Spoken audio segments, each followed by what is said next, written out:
What is going on, everybody? It is the triumphant return of Big Block's Garage. After many, many moons, I decided need to get this going again, get back out there, get to talking to everybody again. And who better to start with than my good buddy Blake from Sublime Technologies. Blake, how you doing, buddy? What's up, man? How's it going, buddy? Man, I'm doing fantastic. Real excited to get back to doing this. That's awesome, dude. It's uh it's always relaxing to get back into the groove of something and be productive, you know? Yeah, that's where I'm at. I enjoyed it. It was a good time. I started a new job, so I just got away from doing it. Hmm. I know we all had a busy year for 2022, but it's time. It's time, man. It's a good time. Look, holidays are upon us. People are ready to listen with open ears, so hopefully you just get right to it, man, like a duck to water. There you go. I think we'll be all right. I mean, we're Yeah, you're fine. but so man, what's going on with you? How are you doing? Like with your year and everything. What's new with you guys? Oh man, busy as all get out. It's crazy. So we are in the new facility here, in the office in the lab. Um, Development of new products, getting orders, shipped, delivered, and really trying to push things to the next level. It's been all out. A blessing. It's a little bit of a head spin, but it's man, I'm so excited about it. Man, I'm pumped for you guys. A lot of new stuff. I see all your posts about shipments going out and everything. It just makes me jazzed for you, man. Like you love to see your friends win. Oh yeah, we're getting better. It's an infinite learning cycle. You start out. Well, this really all started out. Oh man, 2015. I want to say is when the full business of making the product started. The helping the community started way back in like 2010, 2011 in a small apartment in South Texas. I never thought it would get this far, but it's been a roller coaster. It's been awesome. We started, like I said, helping people out with a simple website, formerly DIYHEMI. And then people just started asking us, hey, can you just make me a wiring harness? Can you just do these things, for us? And I started making some stuff by hand, and now we're into like this full blown manufacturing process, and we have stuff going out the door. We have, machinery contracts, all kind of crazy stuff. Um, it's crazy. It is. It's nuts. Dude, it's pretty wild. Like I saw one of your newest things you just came out with was AC adapters. Yeah. Yeah. So, man, in don't tell anybody, but tell everybody, right? Uh, my previous life to get through school, down here in the South, the General Motors and the LS crowd was rampant. You had a few small pockets of Mopar, a few small pockets of Ford, but in order to cut my teeth, I was in the GM crowd. I did LS for a very long time. I would say like 12, 13 years. I was deep into LS swap C10s, all that stuff. I had it all, kind of worked on it all. Uh, and I think, my heart really always was into the Mopar side of things. A little bit of a cut from a different cloth, a different breed. I like GM, it's cool, but Mopar had soul. And that's what I really liked about it. So, um, doing all those things, I saw how much was out there for the LS swap community. And I said, why can't that be for the Hemi world? Why can't we do that for Chrysler? And this AC fitting is just a continuation of that. For a C10, you have one. Yeah. Uh, you could buy anything and everything. It's like, I want a billet door handle. Okay, there's like three companies that make billet door handles for C10s, right? Man, It, you could build an entire C10 without ever having a C10 to start with. right. Yeah. Right. Exactly. You can do all those things. And I mean, we really looked at how those prices were just really going crazy. I think to put it in perspective, 2000, let's say 12. No, sorry. Fast forward. 2018. Sorry. I had a LS swap C10, and all I was doing the Hemi thing, it was a project that was quick and dirty that always wanted to build something with my dad, right? Yeah. And a C10, they're just so cheap to put together, and It's like, hey, look, let's just do this real quick afternoon, just goof off, something to do with my dad. And we built that truck, LS swapped, cold AC, fresh paint job, step side, short wheelbase, single cab. I sold that truck for $7,500. You can't touch that truck for less than 15, 20 grand now. Those trucks, they're going Yeah. out of this world, out of the stratosphere. I cannot believe how much these OBSs are going for right now. Oh, OBS is insane too, and I have a little opining for those. I learned how to drive in OBS, Yeah. so I get it. The prices are just so ridiculous. I looked at the Mopar world and it's like, man, first gen Rams, you can get them for a song and a dance. Now they're starting to go up a little bit, but you're looking at $1,500 for a truck versus 5,000 for a project, right? Yeah, I Um, mean, old Chief back here behind me, he used $1,500. it's awesome, Yeah. So we have to continually reinvent ourselves and make ways to do budget projects, because there's so many of us out there that, man, we don't have this endless bank account to do crazy builds. We just want something to enjoy and really just have fun with, right? So it's like the AC adapters, right? It's D150s, all the Dodge series trucks, especially from the late 80s, had like the most ugliest complex AC lines and fittings that one could ever imagine. On the condenser, the expansion valve, everything was just like these weird silver soldered welded fittings that wrapped and eventually converted into hoses. It's kind of weird. Like the one on the condenser alone, it's like a crow's foot. I don't know who came up with that idea. It's like, let's make this thing look hideous. Let's do Let's that. let's be honest though, Dodge was more about let's make something powerful and last versus let's Yeah. make it pretty. That's true. That's true. So I mean, the truck's it's great. So we have, of course, Slow Buck Hemi truck, which is that project truck of ours. And I said, you know what? For these people doing swaps, we need to start bringing these trucks and Chrysler products into this LS mentality of, let's just make cool parts for them. And if people want to buy them, great. That's awesome. And just throw them out there. And as we sell and we continue to grow, we can offer more products. That's the name of the game at this point in time. We're just having fun. Yeah, I mean, I know for a fact, as I look to my Hemi sitting here next to me, I have a few of your products on it. Yeah, yeah. So I had I got the thermostat spacer and then the valve cover. oh yeah, that means we got to send you some more stuff, man. I know, man. I've once it gets installed, I'm sure I'll need a lot more Look stuff. right here. Look. So with these kits that we have, a couple of things we've come out with. This D150 adapter kit, the components individually can be used for a whole bunch of different vehicles. So the set of 4 you have it right here. You've got your 2 compressor adapters, right? So this is any Gen 3 Hemi AC compressor. These adapters work on them. So it doesn't matter if you're using a truck compressor, a car compressor, these work, right? So these will work on your car, right? For your AC Okay. and your duster, right? So we got them in anodized black. We've got them also here in clear anodized, almost like a chrome color. What we're doing is we came out with this kit, but it's also piecemealable. So if you have a car like yours, get these fittings and then run like a vintage air or something if you want, or you could even run the factory old duster AC if you want. Yeah. There you go. You're connected to your Hemi, right? For this one is D150 Ram Charger, kind of like D250, the whole first gen truck specific, right? It bolts to the top of the condenser.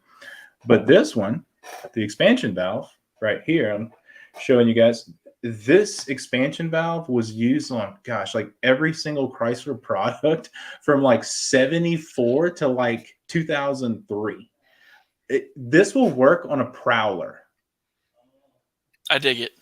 Isn't that nuts? Like, so I've seen a Hellcat Prowler. I want to swap a Prowler just because. Why not? I mean, But if it ain't broke, you don't could fix use it, it. right? Yeah.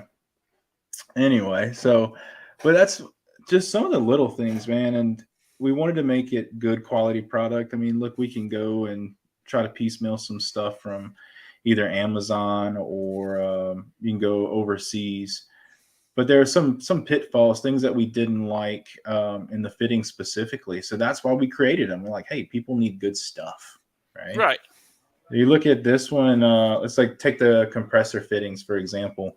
Um, in the factory ones, they don't have a recessed boss for the hardware, so you kind of see that recessed boss in there. Yeah. What that does is there's just a flat flange typically in some of these other ones, and when you put the nut on top of the stud to bolt this to the compressor, and then you got to take your AC fitting and thread it on here, it hits the stud, and it's like all jacked up. So like you might have to like grind the nut a little bit, make some clearances, kind of jacked up. But what we did is we've made a better sealing surface and recessed hardware. So you use a stainless cap screw, and it fits flush in there, Ooh. and it Yep. looks I'm in. it's like jewelry, dude. It's Yeah. I mean it's gorgeous, anodized black, laser engraved. Like I mean, come on, that's some good stuff. See, because Um, I'm, you know me, I'm all about a good, clean look. Like I'm fine with cool. the outside being a little ratty, but oh, I love when everything's nice and clean. Black or chrome, they're coming your way, buddy. Oh, black all the way. Black, you got it, man. They're coming your way. I appreciate you. You know, it's I mean, this is what we do stuff. It's guys like us sitting in the garage. We want cool stuff, and if no one makes it, then it's incumbent upon us to make it, right? I mean, like hot rodding itself, man. That's what really got it going. Yeah. Was guys just sitting around going, "What can we do to make this faster, lighter, and cooler?" Mm-hmm. And then Absolutely. it just ran from there.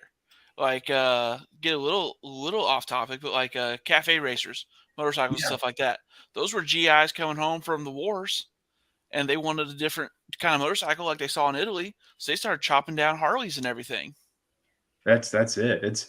It's and I personally love the ratty movement. It's there's something so fun about putting something together and just running it and having a blast. The days of waiting for the perfect car and the years and years of build, it's kind of fading a little bit. I think there's always going to be a place for that. You know, I do appreciate a very clean build. I appreciate a beautifully together car, but I can say this, like I had a 74 Dart a couple years back, and this thing, it was a 40 yarder for sure. It was dude, man, somebody literally cut the rear fenders to fit some Mickey Thompsons on it. And I don't know if they used like a spatula and a wooden spoon, but it was the most jagged, jacked up fender cutting I've ever seen in my life. But it looked good from 40 yards away. I used to drive that thing like to Walmart, a local store. I'd park in the front row, front parking spot, and I'd get out, slam the door, loved it, walked in. I didn't give a shit about it, right? But it Right. was so much fun. Like I legitimately like I could walk in the store guilt free and not even care. You know, come out and it's like there she is. All right, let's go. You know, versus like say the stress of like a perfectly restored numbers matching. I mean, there's a stress that comes with that, dude. It's like, Oh, oh for my god, sure. somebody breathed on it wrong. Like I love the fact that like this is a three on the tree. Mm-hmm. Ain't nobody stealing this truck. That's Ain't awesome. ain't nobody gonna be able to steal this truck because they'll be like, "Oh, it's in drive," and it just bounces right back into the neutral. And It's look gonna be great. on the tree is the best. It's like the you know the ultimate anti-theft device, as you said, because they get in and they're like, oh sweet, automatic on the column, and they get Yep. in there and it's just like, wait, what? No says I. You ain't going nowhere. Not today. But man, okay. So the elephant in the room on this one, Uh-oh. we noticed a name change. Yes. Yeah, so again, formerly DIYHEMI, we had to go through a name change for a couple reasons. The main reason is as we really get more serious with production and the ability to kind of protect our design, we put a lot of effort and time into this. We want to share it. We want people to enjoy these products, but I mean, there's the inevitable. I mean, they have companies out there that do knockoffs, right? We really want to protect ourselves, do copywriting of the name and patenting. So we filed for a copyright of our name and logo, our likeness. Oh, what we got? What's up, dude? How Say you hi. doing? I got a car. You got a truck? Yes. That's what I'm talking about. There you go. You going to bed? Oh, watch your toes. Say hi, Blake. Hey man, how you doing? All right, You having Blake. fun? Blake asks how you doing. How you doing? All right, sit still for a second. Say Hey, hi. can you hear me? Yes. How are Yeah. you doing? Good. You're doing good? Oh no, boy. All right, go back to mommy, okay? Say bye. Wave bye. All right. Good night, buddy. Love you. Good night, my dude. Say bye. All right. Go on. Go to mommy. That's awesome, man. Man, he loves his cars and trucks. Oh, that is so cool, man. That's cool. That's the goal, isn't it? Hopefully your kids get into it. Yeah, mine not so much. I catch a glimpse. We go to Cruising the Coast every year, and usually when we get down to the Pascagoula stop, the police officers ask us to do a burnout, Yeah. and my kids light up. They're in the back seat, and I'm like, okay, officer. And so they love that. They look forward to that every year. I don't know a single person outside the grumpiest old biddies that don't like burnouts. You know what I mean? Man, it is crazy. You would be surprised, man. They got some crotchety old people out there. It's like, geez, Like, strap up your depends and get off the orthopedics, old lady. yeah, just if you're not gonna enjoy it, just get out of here. Just go. Just go. Yeah. But Totally get it. man, it's just it was a wild year.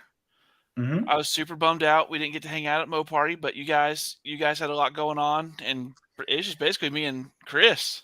Yeah, man.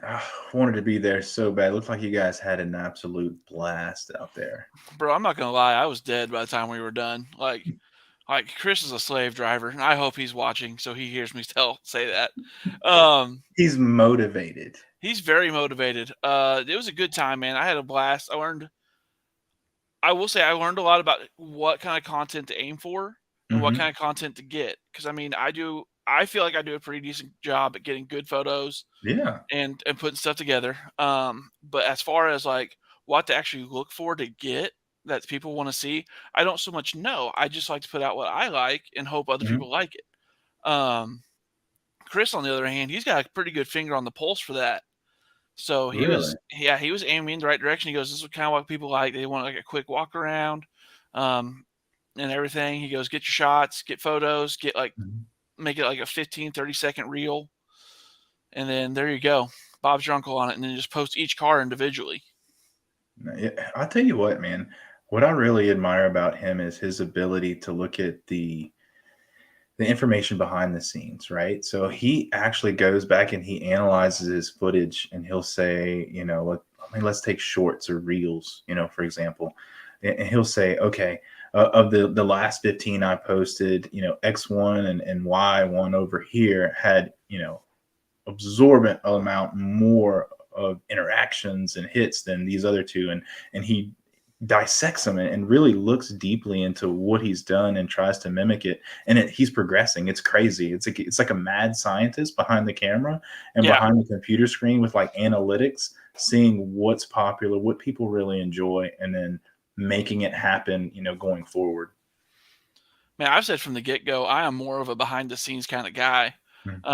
Like you guys disagree with me. You tell me I'm great at this whole talking thing. But I feel like I'm really good at having the right idea for a shot and pulling something together and Yeah. directing it. Um, but Dude, I your mean, footage from Mo Party 1 when we were all there together, I thought was killer. So I thought you did a phenomenal job. Look, let me tell you, I'll put it this way. When we posted that footage on our social media outlets, we had such a positive response from that. It was incredible.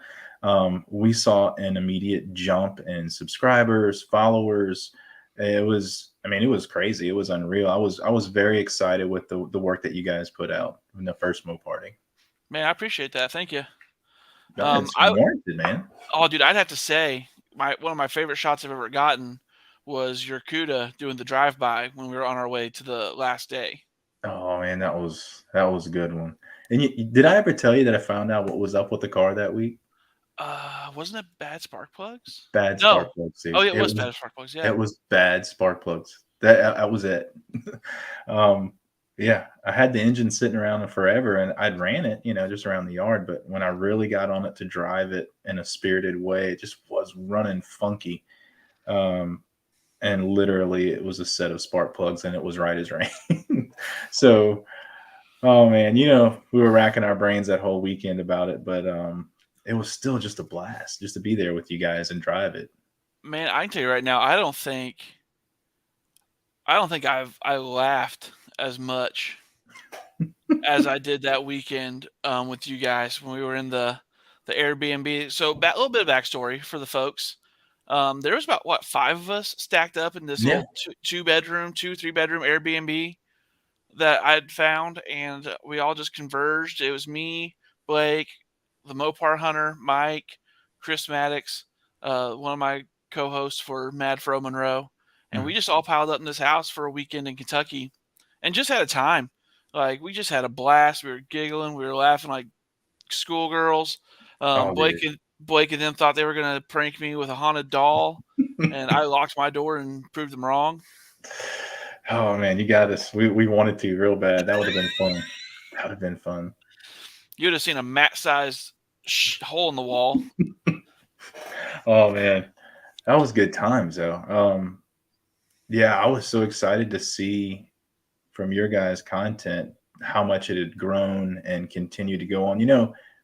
It's really a 50-50 shot with those things, right? It was the first annual Mo party when we went. It was a big deal for most people, looking forward to it, but you never know how it's going to go. You never know how it's going to take off. It's the counterpart of LS Fest, which is insanely huge now.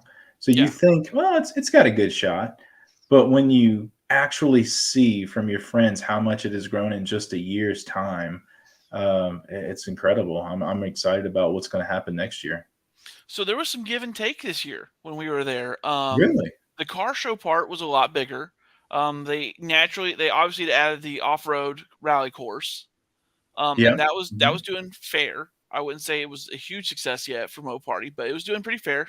Hmm. Um, Drag racing had died off a lot. Oh, wow. There was a lot less drag racing. I think a lot of that had to do with the fact that I was talking to one of the drag racers, and he said they'd done away with eighth mile timing and racing. Oh, so they went up to quarter mile? They just went out to quarter. They dialed it up to just quarter. Wow. So a lot of guys didn't come for the drag Oh, racing part of it. a lot of the country has shifted to eighth mile. I mean, it's kind of the new thing. The cars are set up for that. Yeah, I mean, it's 60 foot or nothing, man. Get it all up front. Yeah, that's kind of how the drag racing world has migrated. So I wonder if they're going to make adjustments next year because of that.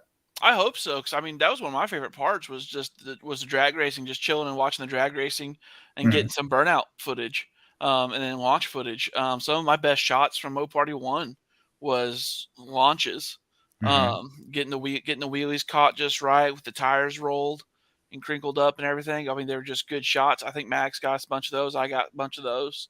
Yeah. Yeah, Um, it's a good layout. My only gripe about that was, I would say, flexibility in the rules when it came to competitors. You know about my whole dilemma. Um, we were strapped to get up, for your listeners, we were strapped to get up there. I literally left my racing helmet at the shop at home.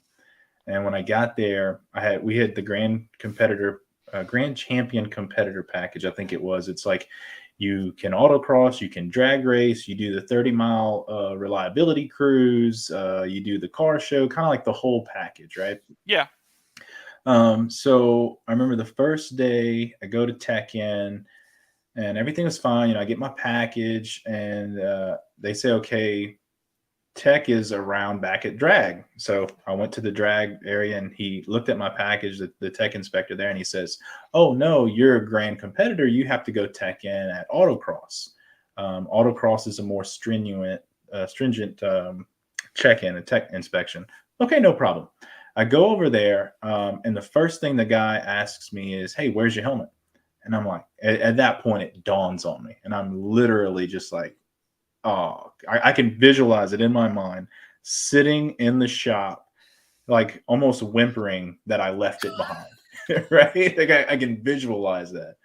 And I'm just like, oh man. He's like, nope, you're not getting teched without your helmet. And I said, okay, well, let's see what I can do. I hit the swap meet, and I'm Do you like, I see got to the weird find thing just a my cheap face is helmet. doing? What's, oh, your screen's frozen up, man. Am I moving it up? Can you see me moving? I No? see you on half of your screen. Weird. It's like mirror mode or something. Yeah, that's weird. Um, we're gonna roll with it. Whatever. Oh, you're good. But yeah, I remember that because you were hunting for a helmet hard, and Yeah. you were like asking if you could just run and grab a helmet from Walmart, and they're like, nope, it's got to be this kind of helmet.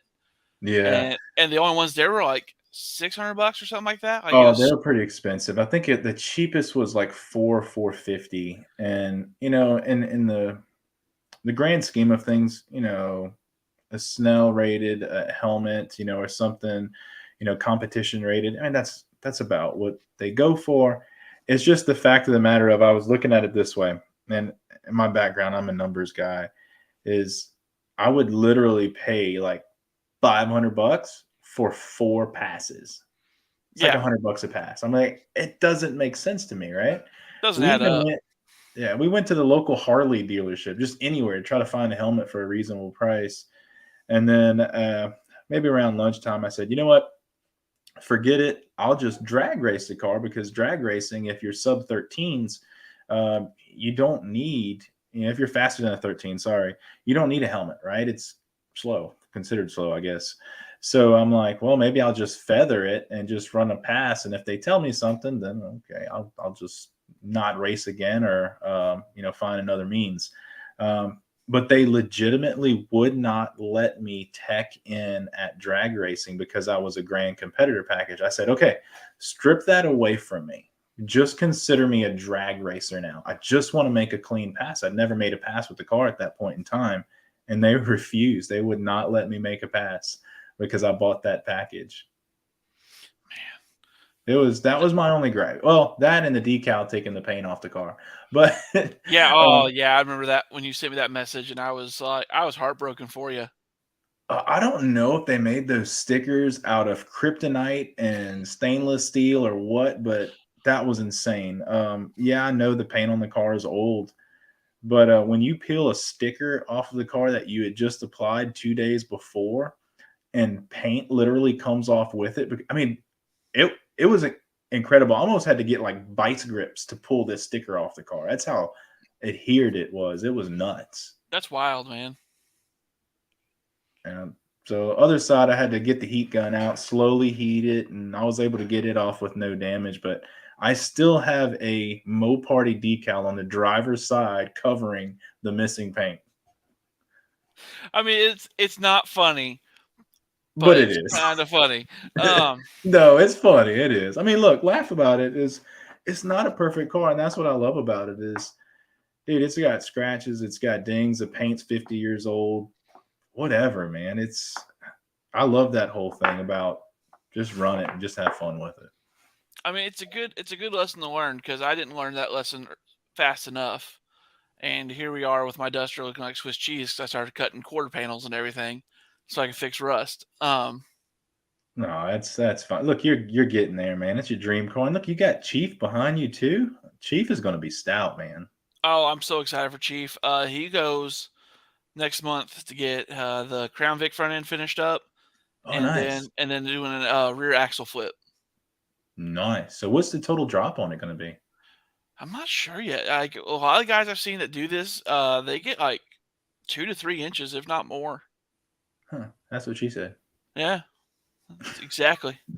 A fury. I mean, eventually, end goal for the truck is obviously air ride because I want it on the ground. Yeah. But I like low and long. Like I love them. My wife's C10. It's a long bed. It's Mhm. going to get the air ride treatment. Chief's going to get the air ride treatment. The goal with Chief, I'm gonna be a little Cowboy Deluxe. Hey Uh, man, do it. I got that cowhide in, and I'm gonna do the headliner, the window visors, door panels, and the little foam leather wrapped dash pad. I'm gonna do it all in cowhide. Oh, that's sweet. That is sweet, man.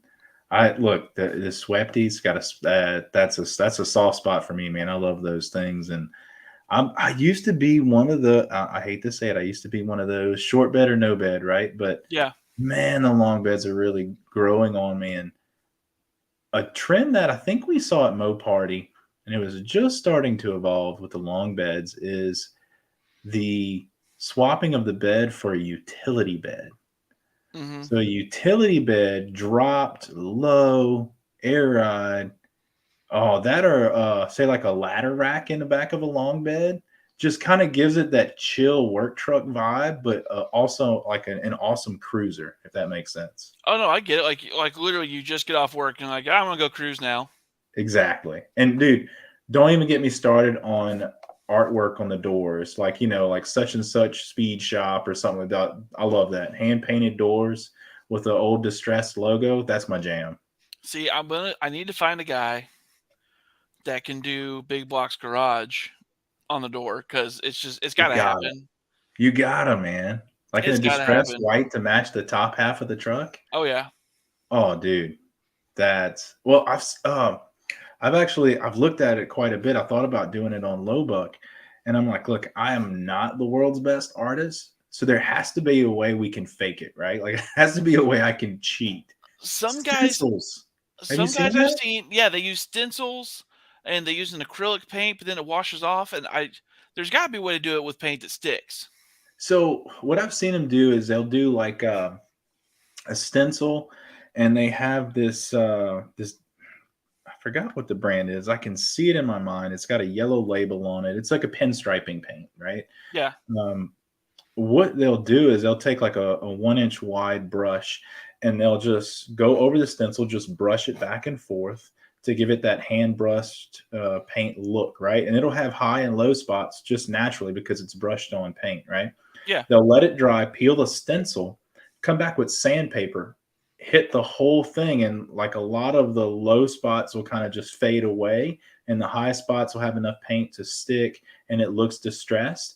Then they'll take a finer brush, like a detail brush, and get like a black or something and trim, like, just kind of outline the letters. And it looks like a hand painted distressed. It's cheating, right? I had to figure out a way to cheat. It's definitely cheating. But it looks so good.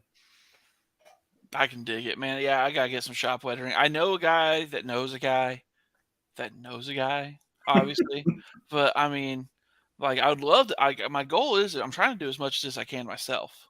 Yeah. Um, Obviously the Crown Vic swaps a little outside my realm of knowledge, so I am going to outsource that. But I'm Mm. going to try to do the pin. I'm going to try to do the letters myself. I'm going to do the headliner and everything myself. I do. There is a gentleman that I want to do some pinstriping on it. Mhm. But he's at Sparks and the Ozarks every year. I really want to do just a little bit up on the hood around the Dodge lettering. Nice. Oh, for sure. I think that would look sweet. It's the right patina. It's the right profile, if that makes sense. Like, oh, it makes perfect sense because you know me, man. I'm not a patina guy. Oh, Like, not even. it looks so good though. Look, I I'm know. looking at it behind you right now, and I'm just like, man, that thing Hold on looks a second. good. Let me see if I can get this where it's a little bit. Okay, Oh, there you go. let me slide out of the way if you guys can kind of see it Oh, a little that's sick. bit. Not even a little, not even at all because I'm in the way because I'm huge. Um, but uh, but no, it's just right. Hmm. Let's do this. Like, there you go. So, Like, what wheels do you have on it right now? Crown Vic wheels right now since Ford and Dodge share This, the bolt pattern. yeah, the 17 Crown Vic police wheels. Yeah. Dude, they are nice wheels. I Oh, had they're them on a 77 Valera once. So Valari, I don't know how you say. I still don't know how you say that car's name. Volari. Valari, is that it? Valari? Sure. Hey, sounds good to Um, me. but no, what But I'm gonna. it was a 4-door, like beige with a beige vinyl top Valari on Crown Vic wheels. Yeah. It looked so good. Oh, dude, they're great. Well, I'm gonna do. The guy I bought this truck from actually has a blasting and powder coating company. Hmm. He's gonna charge me like $75 a wheel, What? and I'm gonna get it done in matte white to go with the white of the truck. Sweet. Yeah, You no, could he's put saying like the dog dish center cap. maybe eventually. I'm not a huge fan of that look. Don't tell anybody. Really? Hey, it grew. It's not for everybody. It grew on me. I like it. I mean, if I could find some Dodge hubcaps, I would absolutely rock those. Oh wait, dude, let me send you. I have, obviously we got a lot of police interceptors at the house, or at shop one, I guess you would say. Um, Behind the house, I think we've got, oh geez, probably like 5 different police cars with the police center caps, and it fits the 5 on 4.5 bolt pattern. There you The go. small chrome center cap. Man, look, if you don't like them, throw them in the garbage can. Just send them on. I'll give it a shot. Yeah, I mean, look, it won't hurt anything. No, I mean, 'cause it's got to have something on it. I do know that much, but no, man. Like I had a couple of buddies. They built a death cart out of a Grand Marquis, and so I Oh, mean, wait, hold on. I have to interrupt. You know what they call those cars in the hood, right? uh Grandma Keith's. no way. Dude, I'm not even joking. Oh boy, Grandma Keith's. whew, there's a lot to unpack there. There is. There. I had to throw that out there. I thought it was valuable information for that point in the conversation. But no, they built a death cart out of a Grand Marquis, but they upgraded the wheels. So I was like, "Do you guys still have those the Grand Marquis slash Crown Vic wheels?" And they're like, Mhm. "For sure, why?" And I was like, "Can you hook a fella up?" So they showed up. They showed up with like 5 of them. Nice. I need tires on all of them, but because all the tires are a little used up and worn out. But no, man, they don't look bad. I mean, I have them all completely covered up right now. So otherwise, I'd show the people. Here we Well, go. dude, that's all in the Move the welder a spirit of little hot bit. rodding, man. Can y'all That's see that's those back there? oh yeah, dude, I Yeah, love them. yeah. I mean, It's a good wheel. it's a great wheel. And dude, it's a spirit of hot rod. They're dirt cheap. I mean, look, people practically give them away. Oh, for sure, They, because everybody's got to customize something. yeah, yeah. I mean, look, I'm a fan of repurposing. The GM guys, the C10s and the 6 bolt patterns, they have the transport wheels. You've seen those, right? I'm looking for a set for my wife's truck because hers is a 6 bolt. So, all right, side tangent. Local guy worked for the rail company, and what they would do is the dealers or the manufacturer, like Cadillac, right, or Yeah, GMC with the Denali's, they'd ship them on the trains with the transport wheels, right? Then when they would reach the offloading destination, they had a big crate, and what they would do is in separate boxes shipped from the manufacturer would be the nice, pretty like 20-inch, alloy wheels. They would actually swap the tires, the production line tires, from the transport wheels over to the nice poly. It was so people wouldn't steal the wheels during transport, right? right. That's why they came out with them. They were never intended to be DOT highway approved, so they never had a federal stamp. They were never approved for highway use. But people started to get their holds on them, especially people that worked the rail industry. Locally, there was a guy about 6 years ago that had worked for the rail industry, and he stole or Acquired. acquired There you go. Acquired. acquired about 6 of these huge crates, like these pallets with like dozens of sets in them, right? Right. And so I can remember literally meeting this guy in this a common road in Baton Rouge is called Florida Boulevard, right? I can remember meeting him at his like day job, and literally behind he worked at like a electrical equipment company. His boss let him just like stash them all in the back, and I showed up, and it was almost a 50 by 100-foot lot of transport 22s. And I'm just like, wait, what? I just went there to buy a set for my buddy. He was in the military, and we were building the C10 for him. Yeah. And it was dirt cheap. I think it was like $400 I paid for like 4 wheels, right? But Yeah. there were 22s, transports, and that guy later got busted by the feds because they're not DOT approved. Like they came down on him like a ton of bricks. Oh man. So anyway, there's my Transport 22 story. But see, like, man, we get But away they're with. good looking wheels. They're Look, good looking the new wheel. Dodge, or the fourth gens, and I think maybe the fifth gens too. The spare tire is a steel 20-inch, and the first gen Ram guys, same bolt pattern. Well, no, I'm sorry. Sixth gen's a six lug. Fifth gen is the last fifth lug, five lug. They love taking the spare tires from a fourth gens, they're 20-inch wheels, DOT approved, painting them or powder coating them, and it's a beautiful steel 20-inch wheel for the first gens. Yeah, I can dig it, man. Hot rodding. Yeah, hot rodding, dude. That's what it's about. Um, what was I gonna say? But no, so yeah, Chief's cool. I really want to get Chief and Lowbug together at Mo Party.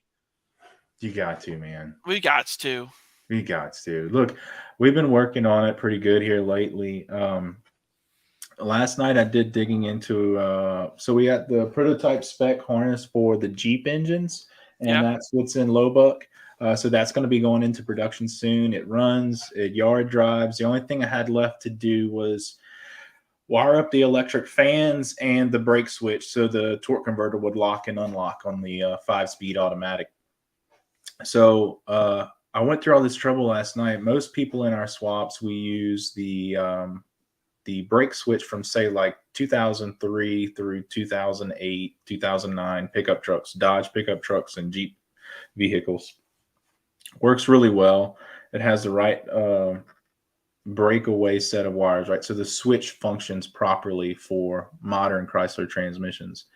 So I went through all this trouble like last night, fabbing up, this bracket to hold the switch. I can't leave stuff alone, right? So I'm gonna take it out, weld it nice, sand it, paint it, all this stuff, and I go install the brake switch. I'm like, all right, let me go ahead and wire it up, find out which pins are what in the dash harness, so I can really make this look really nice and clean.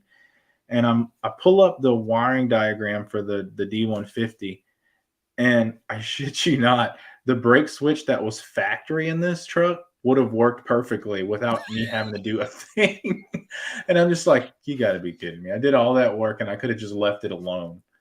But live and learn, right? So the seats are mounted in it. So I fabbed up a bracket. We got the bucket seats in it. I have the Jeep center console shifter with the tap shift mode where I can, shift up and down. It's pretty close. I'd say it's probably a good day away from just tearing it up. dude, that's so awesome, man. Because I've watched you guys work on that for a while, and it's come along so far, such a long way, and it's so cool. And Um, it's so low buck. Like, I mean, I threw some parts in it. I'm really picking the boneyard. I really wanted to have that mentality of low buck. We got the truck for $600. The powertrain, I bought the whole Jeep for $400. Right, so we're just like mashing it together. Right now, I would say we have around 3,000 into it, maybe 3,000 total. Like buying the truck, all the parts, the Bouchelon Performance engine adapters to bolt it in the first gens. yeah, Like we're total. Our target is out the door, rolling down the road for under 35, 38. So we're going to be cutting it close. I just stole a power steering reservoir from a scrap car in the backyard, right? So anything that works and saves money, like that's what we're going to do to prove that you can really do it on a budget. So I mean, dude, you can get it done, man. Under $4,000 for a cruising late model engine swap vehicle. That's not too bad, dude.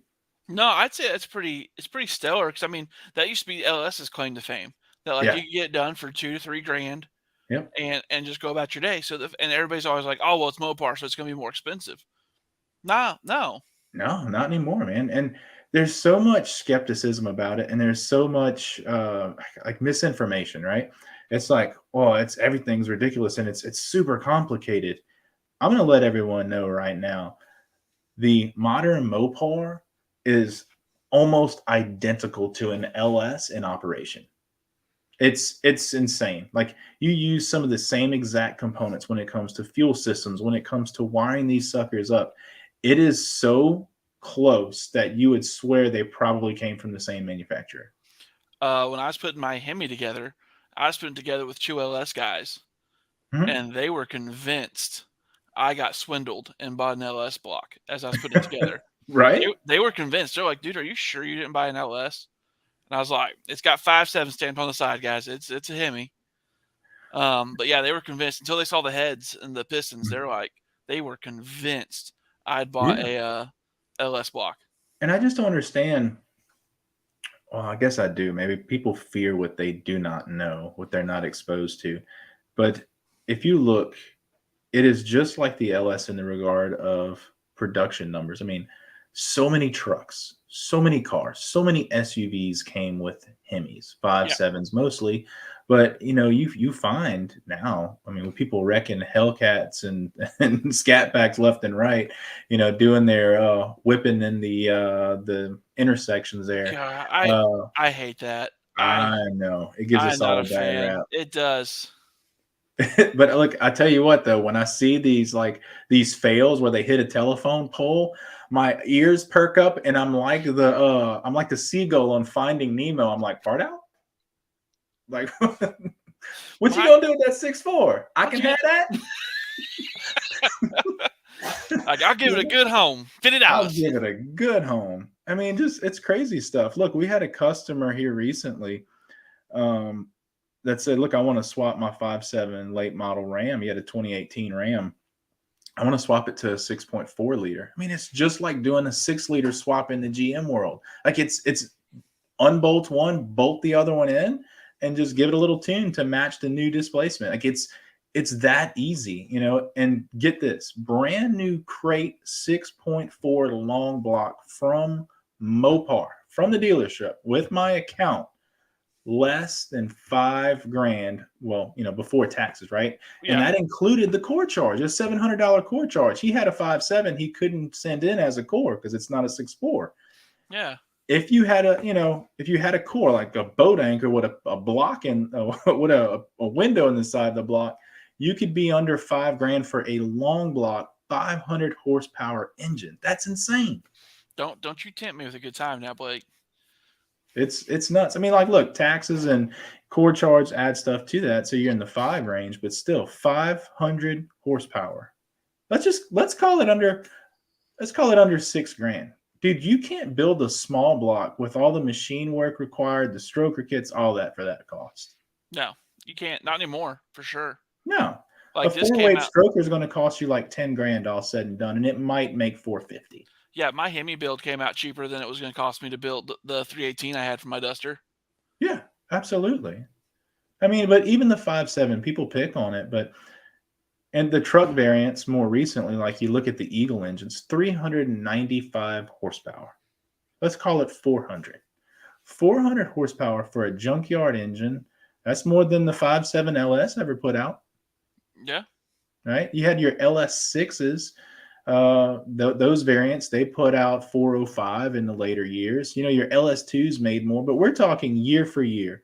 Like you look at your 5.7s. I mean, they're in the arena right there, and they really put down good power. no, absolutely. Like I cannot wait to put this Hemi in my Duster when it's ready. I've been arguing and fighting with myself on putting it in Chief, but I think I'm just gonna run the small block in it until the small block doesn't want to run, and then you and I are gonna be having conversations. It is my goal to see Chief with a Hemi in it. I'm just saying, we'll get the small block going. We'll let you have a little rowdy fun, but ultimately, it is my goal to walk you over to the dark side. I'm already there, man. I mean, it's it's just chilling. No, no. Right now, you have a habit. You have a Hemi habit. You have You have one. to have it.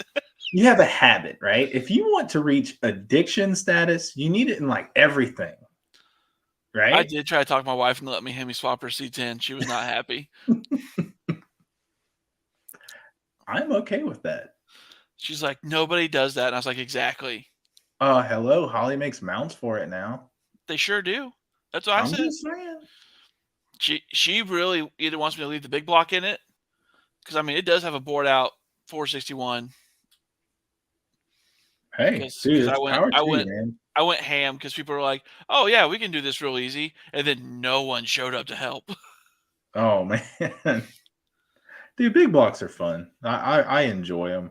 I'm not 100% one way or the other. I like a clean ride for a clean ride, man. Um, yeah, no issues with that, man. Big blocks trucking along, do it. Shake up the neighborhood. Yeah, it ain't trucking along. It's got its issues, but she won't let me work on it until Chief's on the road. Oh yeah, Yeah, she's like, draw your line, get you a vehicle running, because I got Chief, I got the Duster, I have that Daytona sitting over at another buddy's house. that's right, dude. That's right. Did you Like, see? I didn't see Car Tool. U.S. Car Tool was supposed to come out with a real wheel conversion for them, like they had back in the day for them from the Mopar catalog. I'm hoping they do come out with that because what I really would not mind doing with that is eventually because I got the small block already running in Chief. I got it Mhm. running as soon as I got it. Um, is take that small block out and put it in that Daytona with the rear wheel Oh yeah. drive, and then put a Hemi in Chief, and then have the Hemi in the Duster. Like Totally, man. that's the goal. That would be sweet. Especially, especially with those cars like the K cars and some of the turbo cars from back in the 80s. No one expects for that to pull into a parking lot, cutting up like crazy. No, they don't. And the cool thing about my Daytona is it had everything in it still except for an engine. Like the Mhm. turbo and its intercooler were still laying in the back under the hatch. No way. So when I put that small block in there, I'm gonna put the turbo on it. Dude, what's that turbo? Oh, a little baby turbo. Like I didn't even get my Oh hands on it. no, man. Because I mean, No, it's supposed to be a quick me pick it up and you come get it, and then we've just it's no. evolved since then. No, man, you need oh man, you need some of those eBay specials on there. Put you like a 76 millimeter on there and just, I mean, send a piston to the atmosphere. Just see what happens. Why not? I mean, I'm let me enjoy the baby turbo for a little bit in that little car because I mean, like I really like Albrecht wants to kill me when I bring it up, but I was really just about talked into K swapping it. Really? Mm-hmm. They have a local company here, um, geez, maybe 15 miles away in Baton Rouge, and they specialize in K-swap components. They make a lot of stuff. It's called Hybrid Racing. I don't know if you've ever heard of it, but I mean, it's a really big leader in the Honda K-swap world. See, I was looking into it. Oh, yep. I don't know if you can see the comments. Are you on the part of the screen where you can see comments? Oh, let me see. Oh, here it is. Don't get cut, bruh. Oh man, that's awesome. Like he is blowing up. That's awesome, dude. Chris, my man. Valari. Valari. I don't know. Phonetically, I have issues. Man, it's just because I want to say Valair. I say Valera, Valar. It's kind of like was it the Black Sheep, right? When they're in the police car, and it's Road. like Roods, Road. Roads, Fork. Roids. Oh my gosh. Yeah. Why couldn't they No, no, just give it a that convenient wasn't name? Black Sheep. That was Was no, it? it was Black Sheep. You're right. I'm sorry. Tommy Boy Yeah, jumped they're in into the my head. hopped up police car, Yeah, and the nitrous line breaks. yeah. And he's like, "Well, I'm not gonna say nothing, but," and he's like, "You were doing 14 miles per hour." Oh man, that was a good movie. It was a great movie. We're still getting sideline coaching on the enunciation of Valari. Valari. Oh, and Lol. now he's dipping into the Sandlot. Forever. Some chick named Baby Ruthie or something. Something? I what? Oh man. Great movie. That was a great coming of age movie. Oh man, my boys love it. It was so good. You I got mean, Darth Vader as an irresponsible pet owner. You got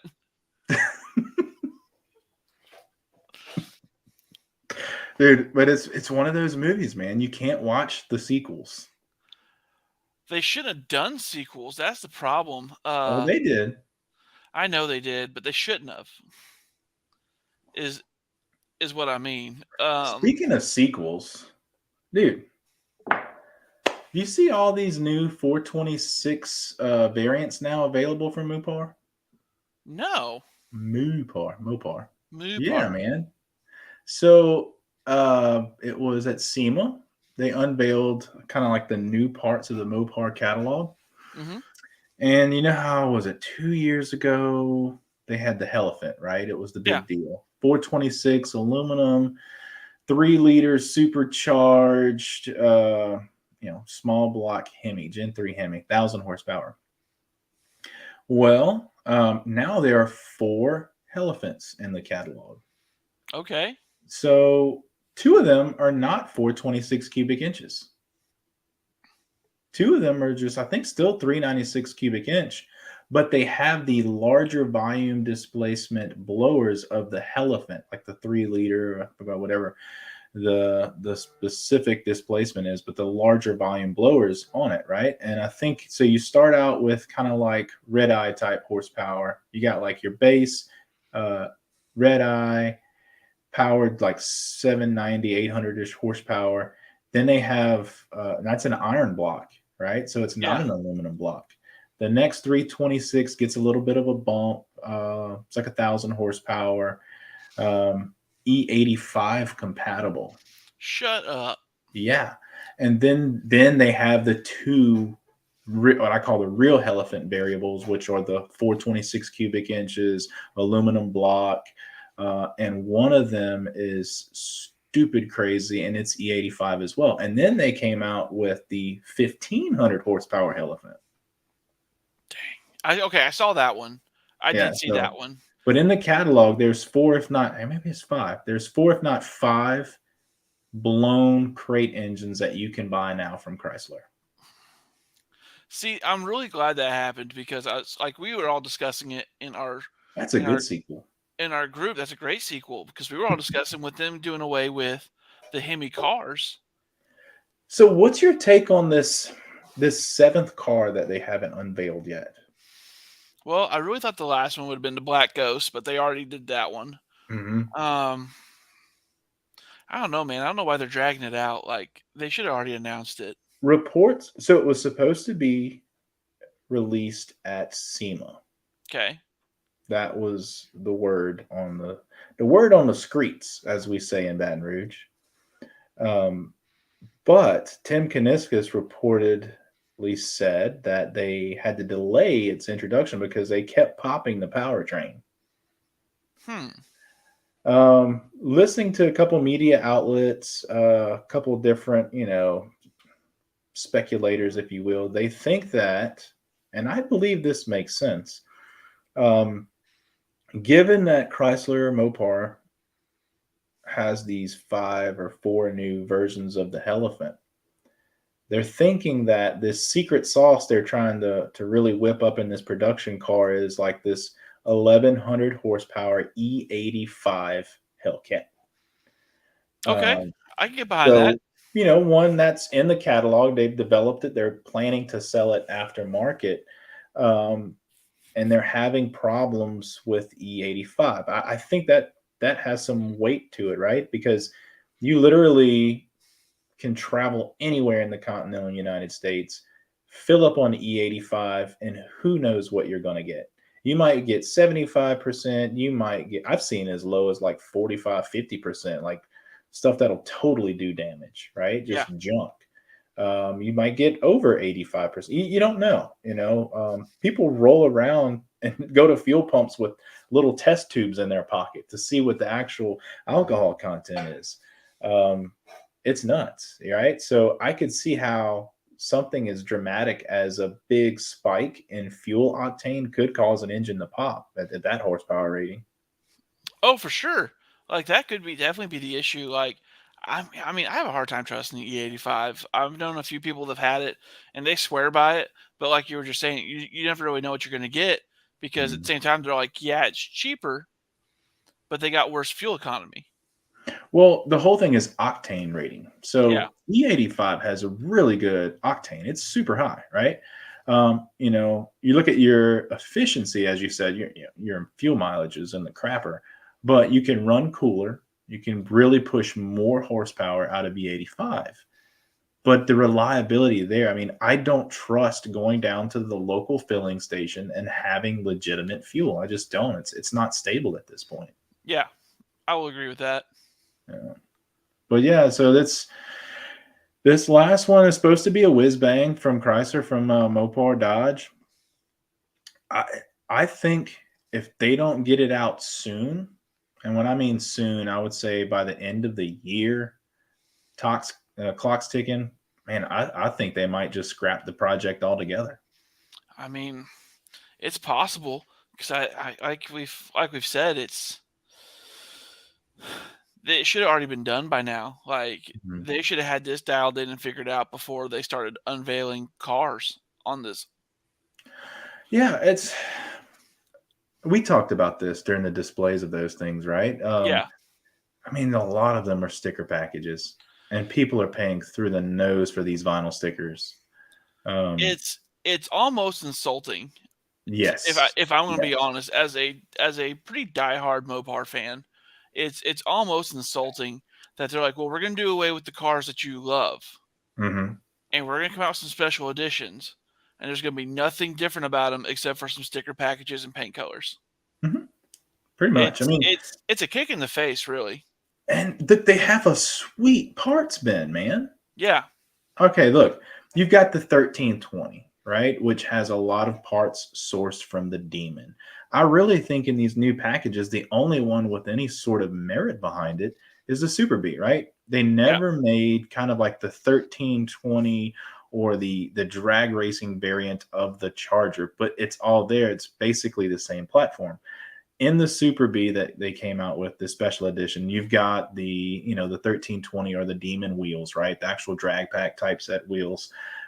You've got a few things that I would assume also has the Demon suspension, or what they call the Demon Killer springs, the coil springs huh? with the better weight transfer. It's like a 1320 or a super stock, right? It makes sense. That car to me, it makes sense. I don't know why you have an obnoxious white B on the hood, but everything else about the car, love, totally love it.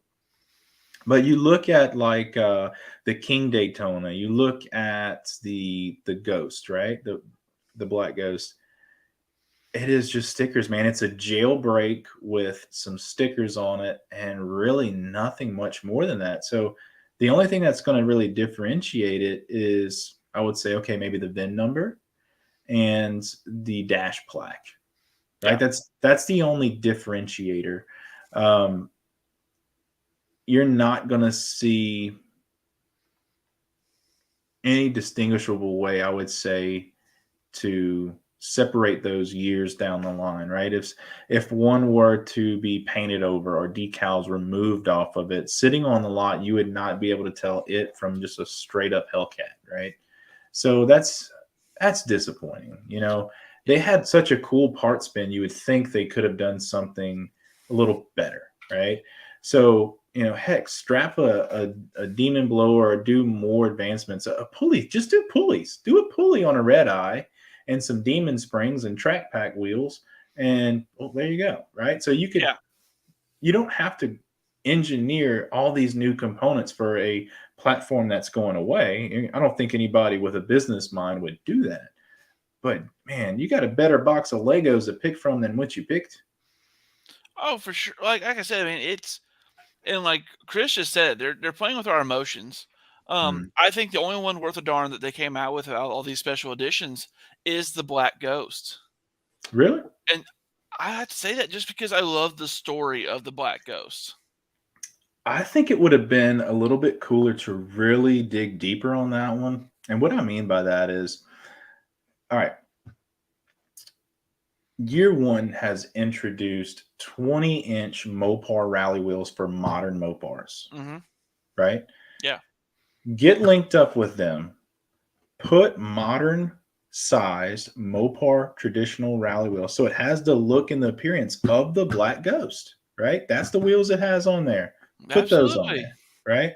put the flags that are on the front fenders, like the Black Ghost. It's I don't know what it's the red, white, and green, the little flags that the decal the guy had on there. Oh yeah, Put those. I mean, like really do it up, man. Like put that on there, really. And I'm call me crazy, dude. Put a legit Gator grain vinyl top on it.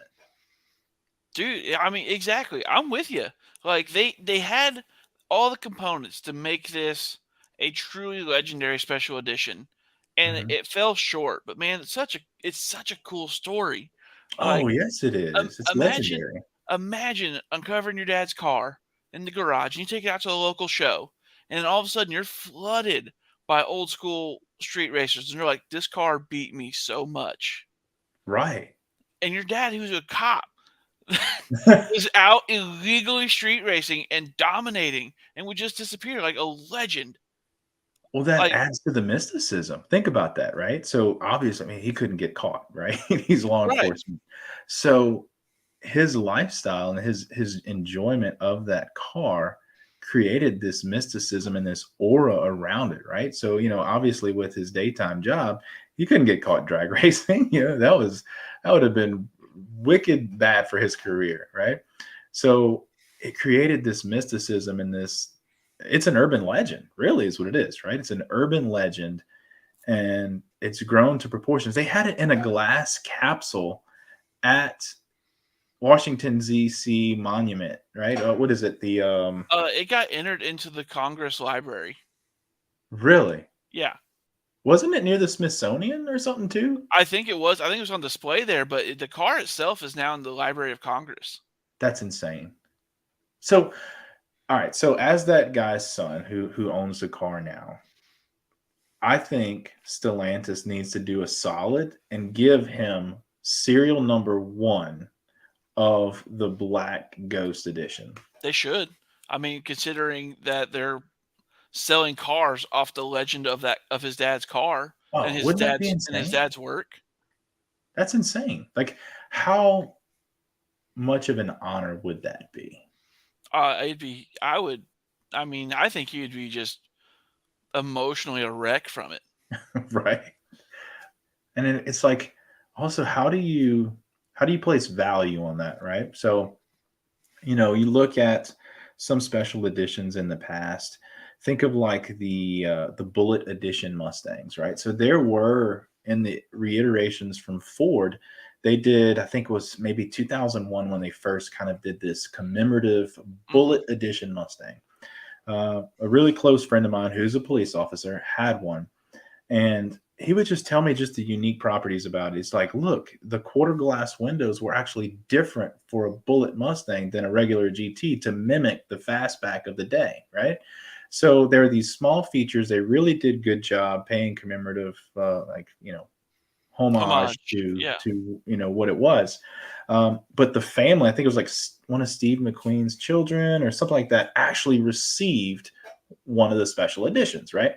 So at some point, I think they may have been auctioned off or something. But let's say you have an official, legit Steve McQueen owned Mustang that was used in film production on the set of Bullet. Yeah. And like serial number 001 of Bullet Edition from 2001. They came out again in 2005 with a special edition, I think. And again, most recently, maybe 2010. So there are 3 times Ford did this, right? Could you imagine the value of a legit scene, champion, or what they call it, the hero car, Yeah, from the movie, and then serial number 1 of each of the 3 reiterations in one collection? So here's a fun fact that I tell anybody that'll listen. The week we found out we were expecting, my wife and I were actually getting ready to go place an order for one of the new special edition Bullets.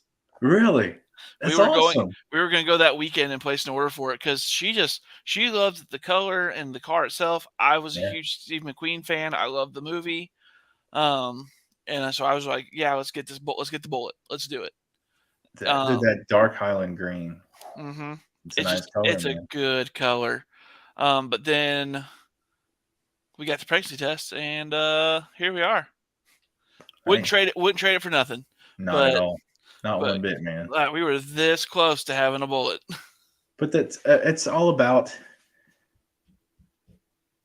really doing something non-corporate, right? Because Yeah, on books, it's like, does it really make sense to do like special edition? Tip the hat back to something like that. Maybe not. Maybe for the bean counters, it doesn't make sense. But it's such a non-corporate thing to do. It's like, hey, man, we see you as our patrons, people who are brand loyalists, and we're going to do something cool for you. I'll say Ford does a better job of it than Dodge does. I would say so. Especially with the Mustangs, because like when they shift from one special edition, they shift to another instead of just like, oh, we did that, we gave you that bone, go on. Because when Hmm. they produced the Bullet for a few years, Hmm. and now they've transitioned to doing the Mach 1 throwbacks. That's true. That's right. And they did bosses for a while. They did Bosses for a good while. Hmm. I think Boss will be the next one they cycle back to again because they like to go through their little rotation Hmm. so that each generation has its own versions of them. That and what's not more legendary than a Boss Mustang? Oh man, I had someone that I worked with, and her and her husband had one that was, I think it was at the Laguna Seca. Is that That ring a is, bells? I do believe that is a one of them.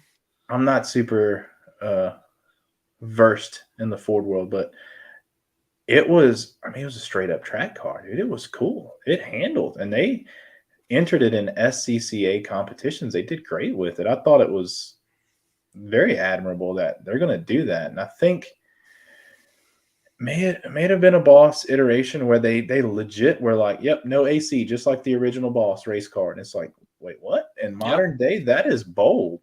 Oh yeah, and people bought them. People bought them Yeah. like hotcakes. Yeah. Um, but like Roush, they have the Roush special editions when they were selling those. Hmm. Um, I knew a couple of guys that had those, and they were fantastic cars, very well Oh put yeah. together. Now it depends though. You look at the oh god, what is it? What's the body style that came after SN95? Like the We're um we're pissing Chris off. Chris is pissed. You're talking Fords. Yeah. But they had a body style. It was like the Terminator body style, right? They had Yeah. the Jack Roush editions. That was like stage one was like a wing and a ground effects kit. And it's like, oh, that's disappointing. I mean, they're not. They all can't be winners. Touche. I mean, there's gonna be a couple. I mean, look at a '72 Mustang. Oh, Dude, I wish Dodge would step it up a little bit. I understand they have laws, regulations, guidelines that they have to adhere to, right? Like you have like, GVWR, all that stuff, and X amount of passengers for output ratio, and it's a lot of stuff that I can't even begin to understand when it comes to the complexity of designing a car. But explain to me this, right? It makes no sense to me. Why do we not have a single cab short wheelbase Ram any longer? You can go in a Ford dealership right now and buy a Coyote 5.0 powered single cab short bed Ford F-150. And with bolt-ons, you are just, I mean, it's a value, man. You get a stripped down work truck with a 5.0 and it flies. yeah. Ram could do the same thing with a 6.4 and beat the tar out of it. Why not? I feel like this is more of like what we're talking about, and the fact that, and like Chris was saying, the only reason they're doing these special editions for the cars is because the decision came after they were purchased by Stellantis, and they're just trying to get rid of the excess bodies. Probably. Let's be honest. They're just trying to make sure they don't have a bunch of shells just sitting somewhere. Mm-hmm. So I mean And, that's and why you they know got what that makes sense with the trucks? Let's think about this for a minute. Typically, at the end of a platform, you get like a cycle out year, especially with trucks, right? yeah. So you'll get like, case in point, 2019 Ram, new body style, new design, but you could still get a Ram Classic. GM has done it for years, Ford's done it for years. The first year of a new body style, you can still buy the old body style, but it's listed as a classic, right? Right. Dodge is now into the year 2023 with classic body styles that were phased out in 2018. They're still trying to get rid of those parts in those shells. We're still seeing fourth gen Rams with 2022 production years and 2023 production years. Yeah. Well, I mean, that's why it's also why like you got like the Challenger, the body in white. Mm-hmm. They got all these shells because they had no plans to stop making these things, Mm-hmm. and they got bought. It's an H platform too. I mean, the Challenger's been around a minute. Yeah. Makes sense. But man, God, they're such a cool car though. Like Oh, I know. I want one so bad. But I that's had a rental. Even the 5.7, and I was thoroughly pleased with it. dude, it's hard for me to be mad at anything that can sound mean, get great gas mileage, and it looks so freaking cool going down the road.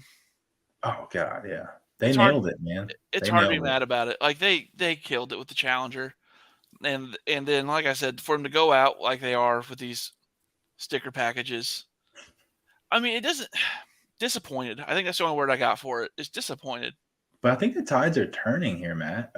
Did you see that GM ate a little bit of crow, and they said they're not disbanding the gas engines like they said they were? Probably because people are poking fun at the fact that if these things die, they have to get charged up by a gas-powered generator.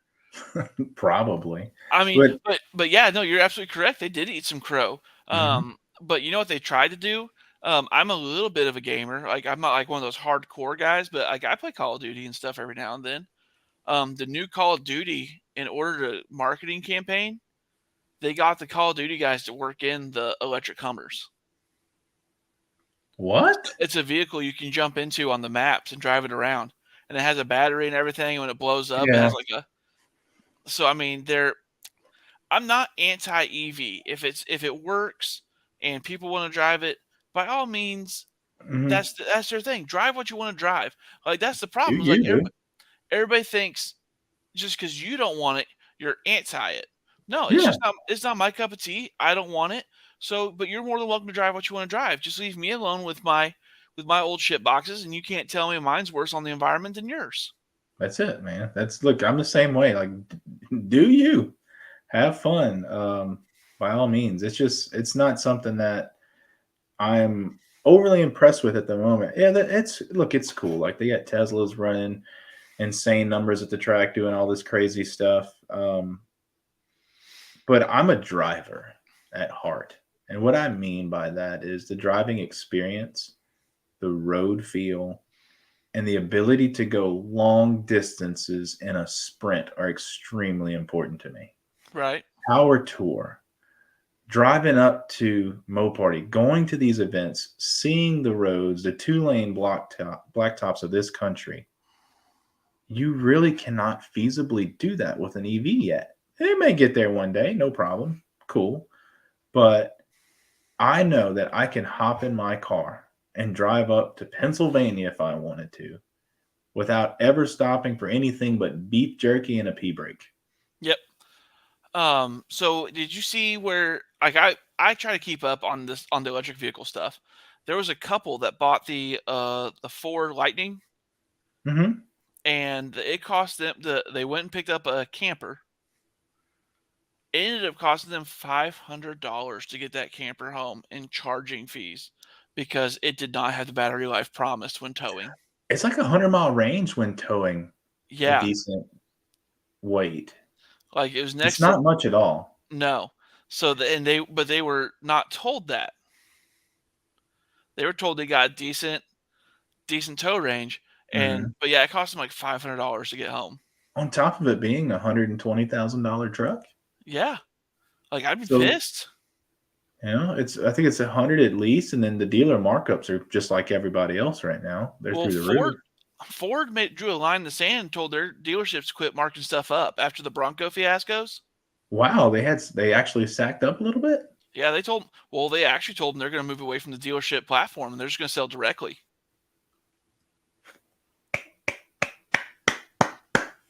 Kudos, because man. like what dealerships are doing with the Broncos and the new Broncos and they rolled them out. Oh, They it was were nuts. People were ordering their Broncos and the dealership would literally be like, "Yeah, we got your Bronco, but it's this price now, and if you're not going to pay it, we're not selling it. We're not giving it to you. We're going to sell it for this price." Like they were literally stealing these people's pre-ordered Broncos out from under them to sell them for like What? the market up from a $45,000 to $100,000. The biggest sticker shock dealer markup that I had witnessed was when I was about 8 months ago. I was looking at getting my wife a Jeep. We were shopping for her a car. We wound up getting the longer Jeep Cherokee, the Grand Cherokee L. I was sitting in the dealership floor, and there was this Rubicon 392 Wrangler. Those things are killer. Oh yeah, It was like, look, I don't know the color. It was kind of like this magenta pink metallic color with brass colored wheels with like bead locks on it. It's all factory, right? It had the Rubicon decal, or the 392 decals on the hood were brass to match the wheels. The sticker on this Jeep was $72,000. Okay, 72 grand for a Jeep.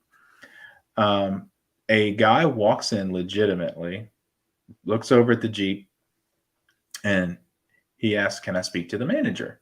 Manager comes out and says, "Hey, how can I help you? What's going on today, sir?" He says, "Look, I'm from here locally. I have this exact same Jeep configured and ordered through another dealership right now. Same color, same everything. I have it ordered. They're telling me it's going to be 8 weeks before I can get it, at least, if not longer." Okay.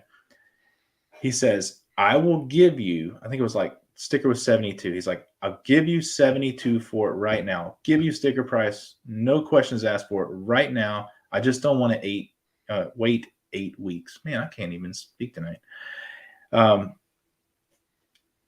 The dealer manager laughs and he says, "Sir, this Jeep is not leaving the showroom for anything less than $95,000. God, how can they live with themselves? Do you know what I mean? I don't know, man. That's incredible. That's incredible.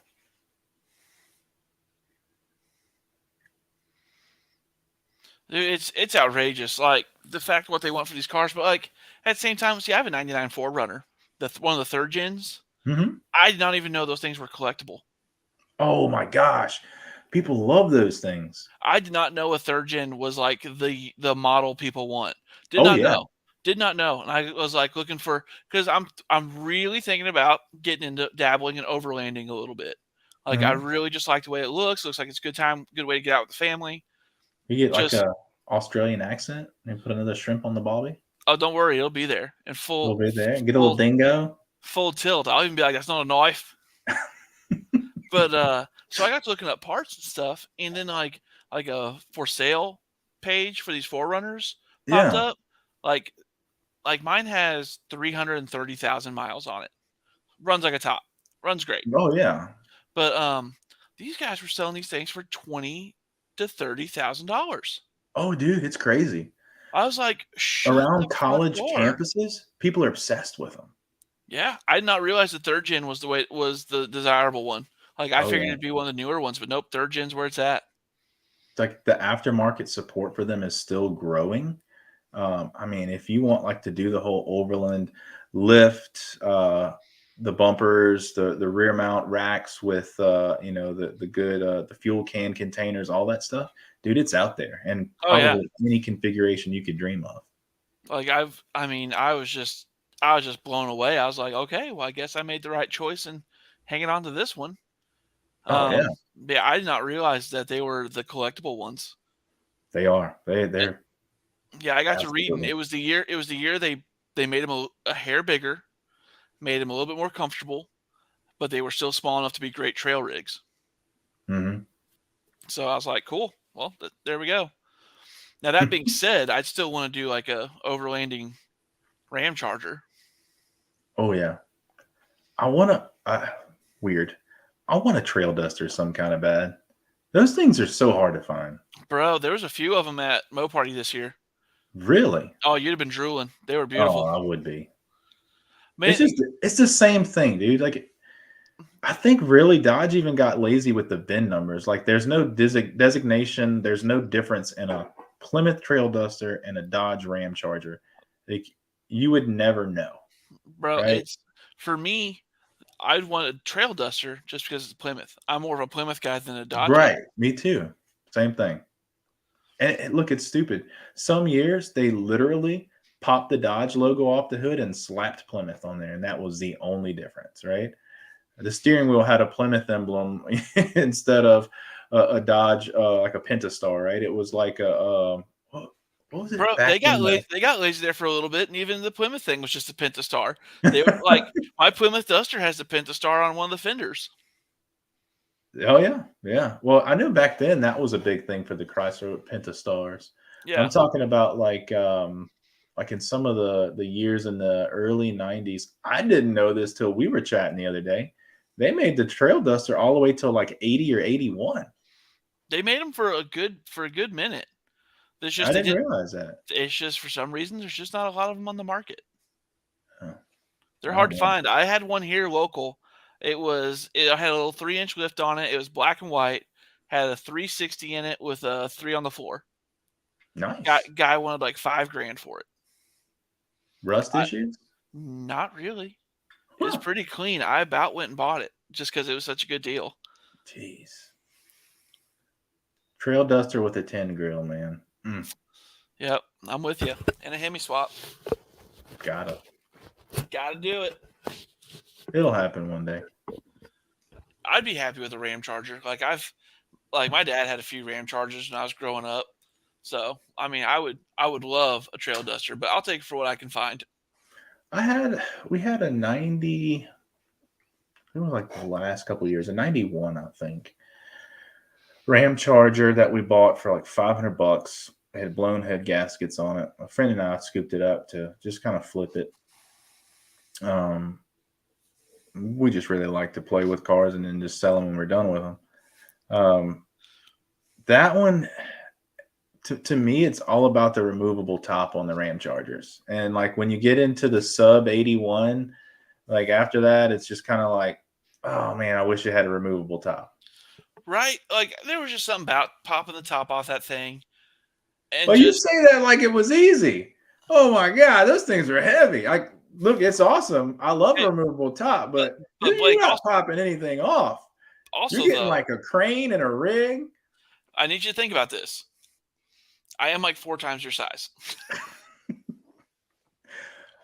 Point made and check. So and I come from dudes that are just as big. So I mean, it was just a pop off. Um, I could just picture you in full out red Christmas flannel. Like with your blue ox next to you and just like ripping it off and discarding it like rubbish. kicking the door in. Like I've traveled 500 miles. You know where I'm going. I know. Oh, step bros. Oh man. But shoot. Well, man, we're getting to that hour point, or actually, we're well beyond the hour point. Oh yeah, Um, man, dude, we're doing that's pretty cool. yeah, we're doing It's a good chat. that is Um, a good chat, man. Always. you know what? Hey, for the last 30 minutes, guys, I'll open it up real fast. And if anybody wants to hop in here and chat with Blake and I, feel free. There's eight of you. There's 8 of you watching. Jump in here if you got any questions for Blake about Hemi swap stuff, or if you just want to chat, tell a car story, or just Yeah, shoot bring the it on, shite. man. Come on in. Um, let's see here. Yeah, see, this is what I was talking about right here. This guy, see, Ford dealer sold his Bronco right out from under him. Yeah. See that stuff like there when it comes to. There was a point in my life where I said I will never pay sticker price for anything. Now people are like, well, I'm never going to pay a dime over sticker price, and to me that's just like blasphemy. There was a point in my life where I said I will never pay sticker. Right, you're 100% correct. I will never, unless my wife just falls in love with something, buy something brand new. You got to get it out your system. And I will say I did it once for me. I've only had one new vehicle ever, and I'm completely fine with secondhand letting somebody else taking the hit. Oh, I'll be used to the day I die. But There's nothing wrong with that, man. You know what to look for. Power to you. yeah, absolutely. David, how's it going? What's up, guys? It's been a long time. I took a sabbatical. Yeah, I've just been kind of hanging out. I had a big move, so I move up in northern Texas now. Nice. There you go. Yeah. Texas is a good place to be. So anyway, yep, still working on Duster. I hope to have it done by summertime. Awesome, man. I've been keeping up with you. You've been making some great progress. Yeah, I got the now I'm having the problem with getting parts now. I ordered air conditioning unit for it, 9 weeks out. Vintage air? Huh? Vintage air? Vintage air. Okay, so a little trick about that. Speaking from experience, vintage air, I think when I went to order mine before Mo Party, Matt, it was like 11 weeks out, Yeah. I think.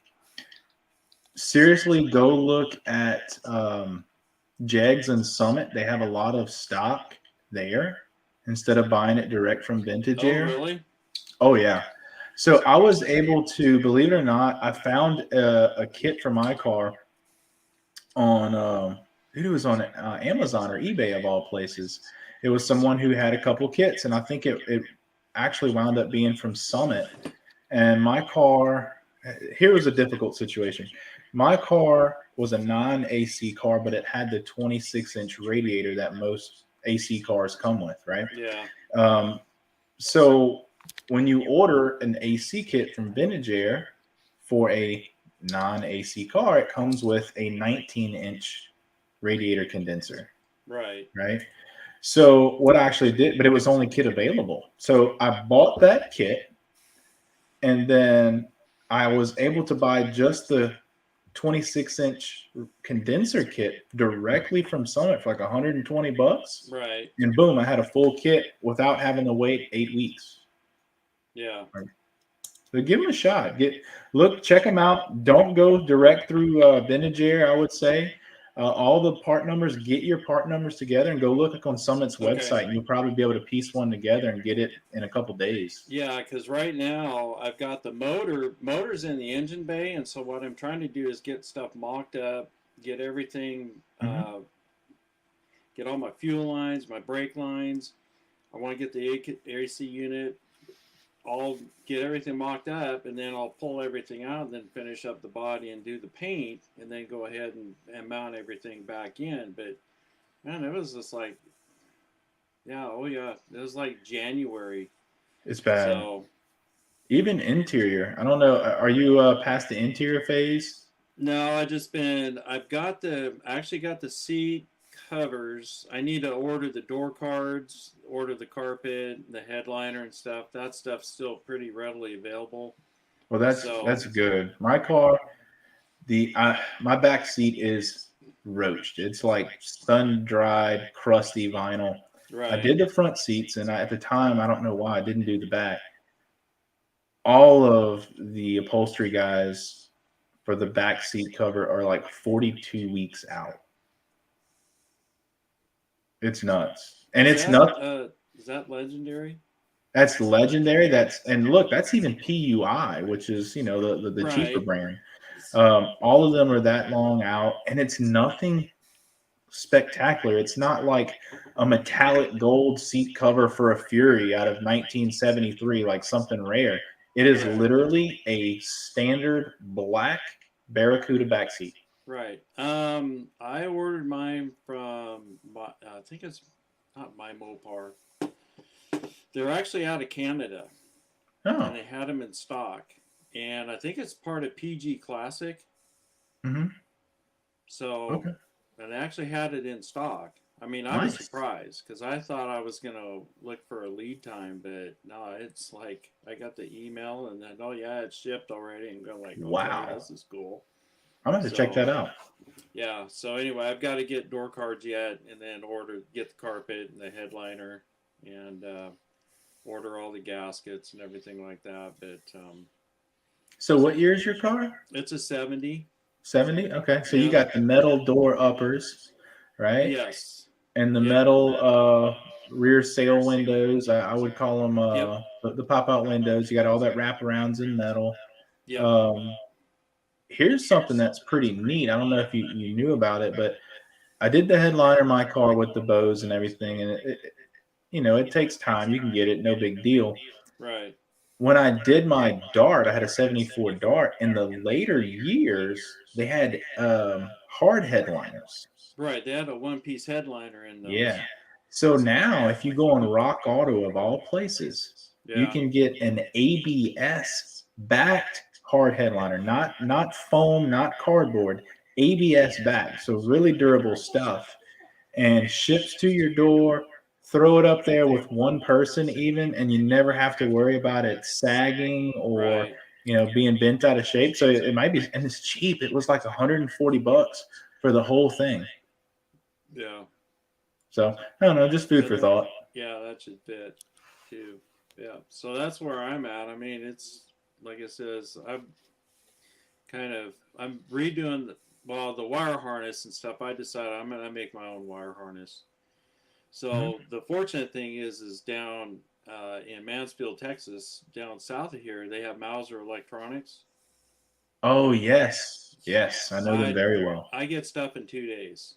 So, and they have still a lot of the old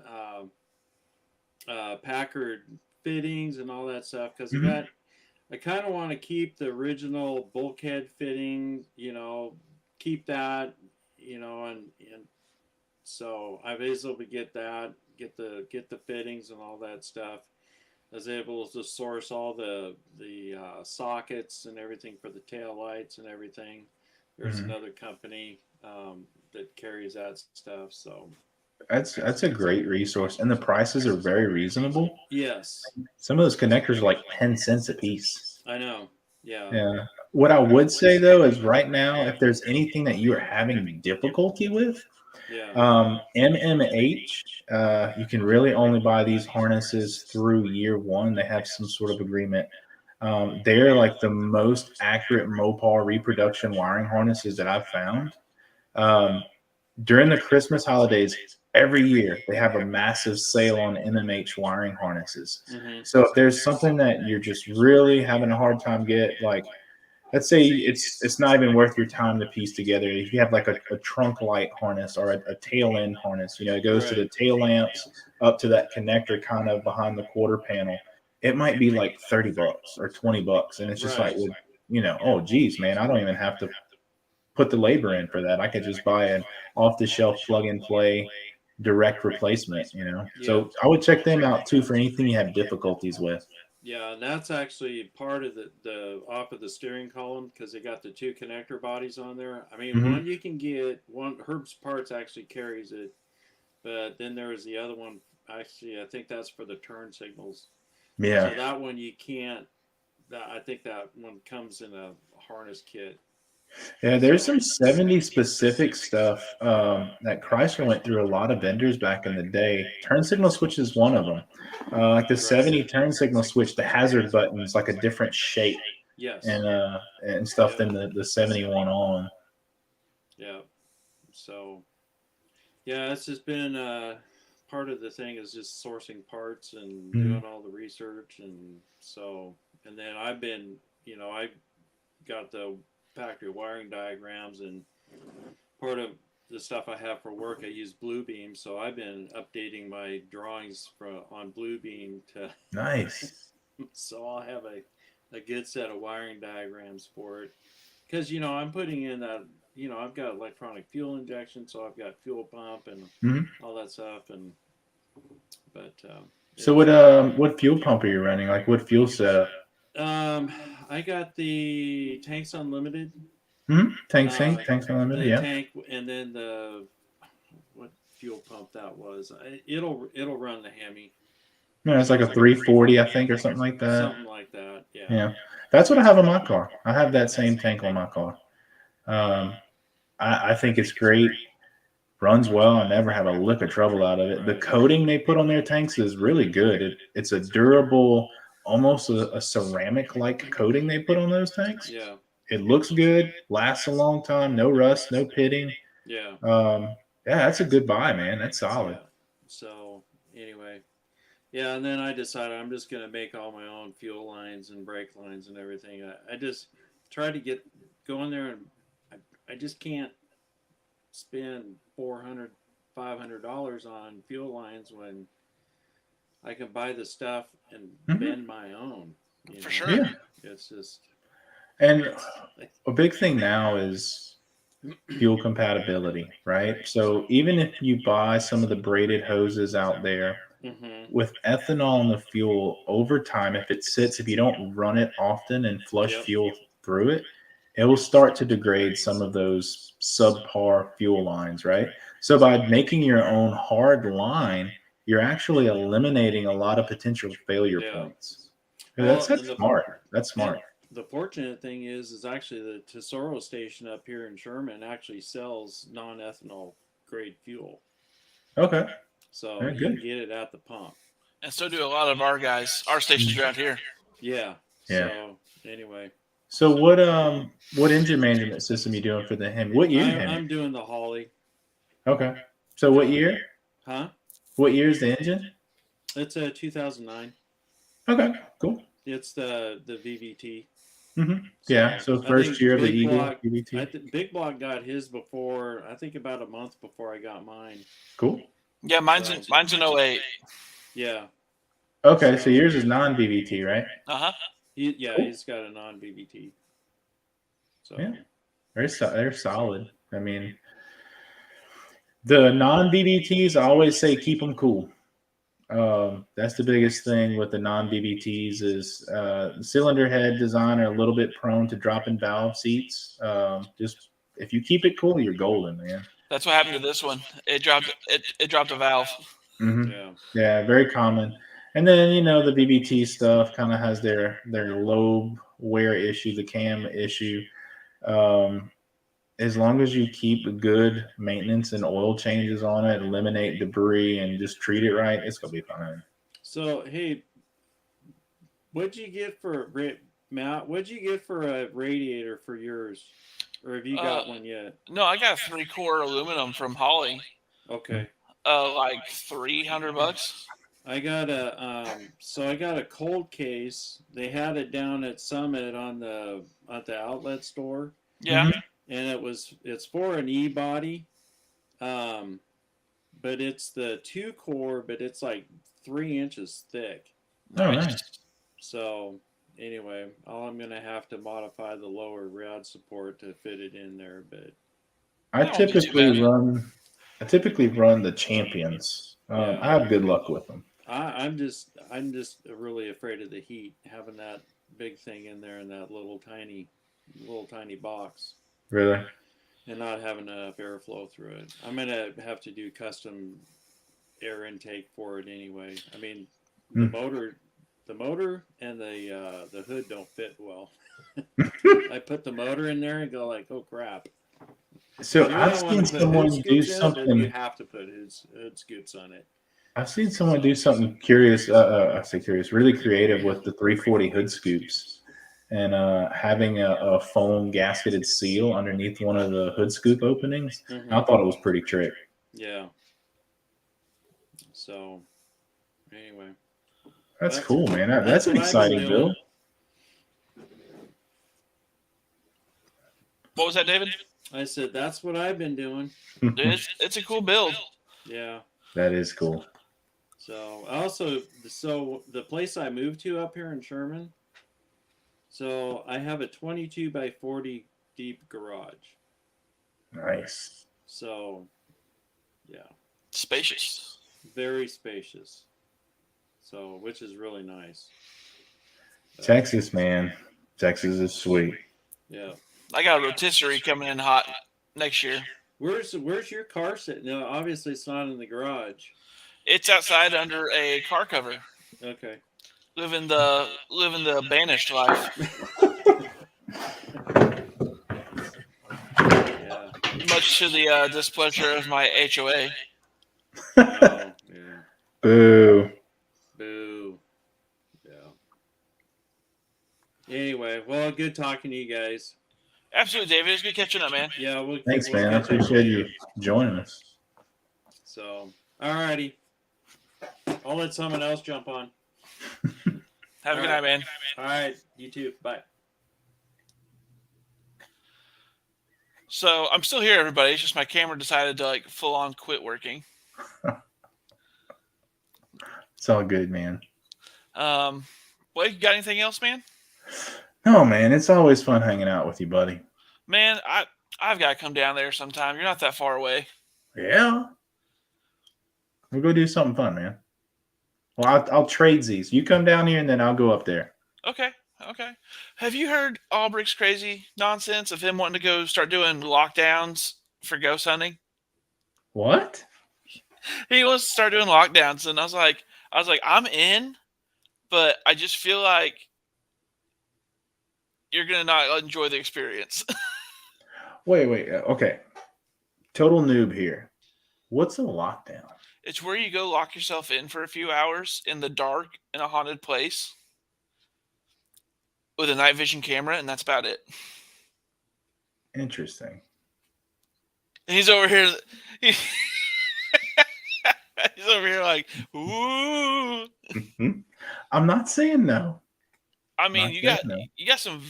the some voodoo queen stuff to show us, don't you? If we come down. Oh yeah, we got some stuff. Yeah, gonna have to do it. Hey, Gonna have to do it. if you come down here, I'll take you. It's not something I would do on my own. It's not something I want to do anyway, but if you're Like, gonna it have just seems like a bad idea. It's like, look, there's an electrical socket. Let's stick my finger in it. Yeah. Look, I'm not saying it's a great idea, but he wants to do it, and I gotta be there. Hey, man. Hey, look, you got to support our friends, right? That's right. I'm a good friend that way. At least he owns it. It's a horrible idea. Oh man, what if you do if that mojo, that voodoo follows you home, dude? We try not to talk about it. I mean, like, think about it. Like, our wives would be like, "I told you not to do it. I told you not to do it." My wife already told me I can't come home if I bring something with me. Like, next thing you know, our kids are hanging from the rafters. Man, I've had experiences my whole life, so I know. I'm just saying. I gotta be there to support Poking the Chris. bear. He's never experienced it. It doesn't go well for your first time. Shoot. I gotta be there for my boy. Look at Chris. Oh my goodness. Chris, what's the matter with you? But all right, everybody, buddy. thank you for welcoming us back. Blake, thank you for being the first guest on the revival. Anytime, my man. Man, it was a good time talking to you. Anytime, man. You just let me know you want to sit down and have a chat. We'll sit down and have a chat. I like chats, man. Maybe we do a fireside next time. I mean, I'll do it. I mean, I'll go up there to the frozen Arctic of Arkansas. Like, hey guys, it's a blistering 45 degrees. I'm freezing. I had a t-shirt on. Yeah, I'm out here in a hoodie and a beanie, sitting on top of a heater for all intents and purposes. Let's see here. What you gotta do, man? What is the temp? Because my phone's like a block of ice in my hand right now. It is. Oh, it came up some. It is flat 30 degrees without the wind chill. Nope. Woo! You might want to wait for that springtime fireside. Because it's only going to get colder from here. 28 degrees in Iowa. Man, I feel you. Iowa.